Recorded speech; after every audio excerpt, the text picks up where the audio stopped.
things that happened around the world of gospel in the last 7 days. I don't know why that should happen, but Man, Twitter was crazy yesterday, and I really hope Those that have access to him might want to reach out to him and ask him that she's her friend and she knows it's the pastor that allegedly pushed her to do this. I'll start from Pastor Kingsley Okonkwo. You know him, the relationship pastor. He does stuff around relationships and stuff. So Pastor Kingsley Okonkwo, he sparked a controversy over the week when he tweeted. He did a tweet around gender dynamics.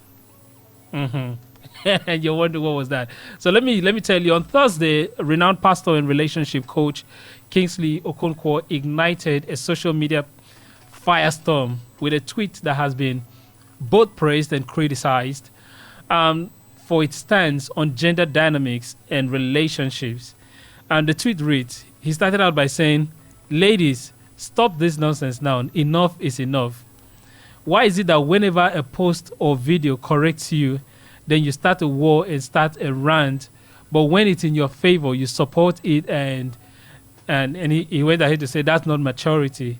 In his tweet, Pastor Kingsley questioned the response of some women to corrective posts or videos, suggesting that instead of taking the opportunity to learn and grow, some tend to react defensively, and he kept going on and on and on. Let me read the thread. It was a thread that got a lot of people talking. He started by saying, "Ladies, stop this nonsense now. Enough is enough." And he went on to say, "Why is it that whenever a post or video corrects you, then you start a war and start to rant, but when it's in your favor, you support it? That's not maturity." And he went on to say, "Why is it that when a post is for women, instead of learning, you start to say, 'What of men?' Just learn your own. When we correct men, you never say 'What of women?'" And some even say, why is everything directed at women? Reason is that it's women that are more interested in relationships and marriage. Most men are focused on hustling. All coaches' DMs confirms this.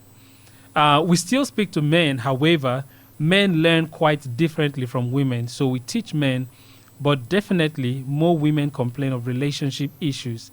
And lastly, if you know so much about what men should do, you can teach them.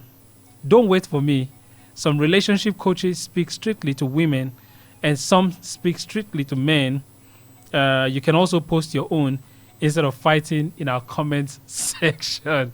Oh my God. And a lot of people talked about this. People went crazy about it. People were like, how in this world would you say things like that? But I noticed that in the comment section, it was a lot of men that were out there saying, "Yeah, Pastor, you go ahead." You know what they say? "Go, Pastor." Yes, go ahead, Pastor. This is what happens when we have the men and women whole issue going back and forth. Unfortunately, I wish we can all learn to learn. You know what I'm saying? Like, don't, when there's something, that thing when people go to church and then pastor is preaching and you're remembering somebody else and you're like, yeah, this word is for XYZ person. This word is for such and such. It's not for me. I got all of these things figured out. And then the Bible goes ahead to say, let he that standeth make sure he's careful lest he falls. So those things will always happen. People will always talk. People will always correct people, especially leaders. But how do you take this correction is what matters the most. And yes, that's it from that. And I move on to the next one. Apostle Johnson Suleiman, you all know him. You remember him? Yeah. So Apostle Suleiman, the presiding pastor of Omega Fire Ministry, made a visit to the Inspector General of Police and following the arrest of suspects involved in the attack against him. He shared an Instagram photo and had this, and he talked about he was appreciative to the police force, the Nigerian police force, for doing all that they've done so far to bring.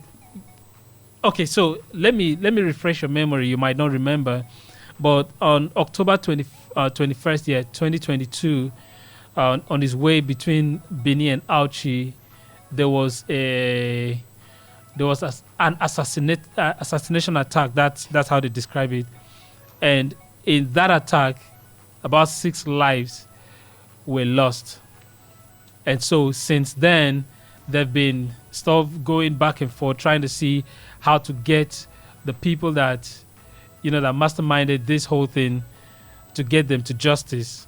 And so he said he's been working with the authorities to see how to get these people to justice, or to bring these people to book and get justice for the people that lost their lives and all of that. So somebody has been arrested in connection to this, is a suspect. I mean, we cannot say that the person killed or did not kill, but the person is a suspect as it stands right now. And he said he's been working with the police force. And I hope that everybody involved in this will be brought to book, because, I mean, enough of this whole criminality and all of those things that we keep seeing back and forth. It's not a good thing. And it doesn't matter who. I mean, he's been involved in some other scandals and all of that. But be it as it may, when people do bad things, for me, I used to say, let them face the full weight of the law. It's just what it is. There is no two-way about it. There's no running back and forth about this particular one. They should face the full weight of the law. And so that is what we're looking out for. We hope that more people, like everybody, not just more people, we hope that everybody involved in this will be brought to book, and justice be meted out to the families of people that lost. And then lastly, we talk about the ordination of the first auxiliary bishop of Calabar. So yes, that took place. Yes, the episcopal ordination of the first indigenous auxiliary bishop of Calabar took place at the St. Paul's Parish, Calabar, and it had a lot of people, including the governor of Akwa Ibom State, the governor of Cross River State, and a couple of other people that graced the occasion. And after the ordination, the bishop, his name is Christopher Nzeri Mutiti Nzeri. I hope I got that one right. I think I got it right. Yeah, so the governor of Cross River was quick to, he talked about it. He had a lot of things to say about this. But for me, I think the beautiful thing about this whole thing is the fact that, we're seeing the first indigenous bishop. That's what they say.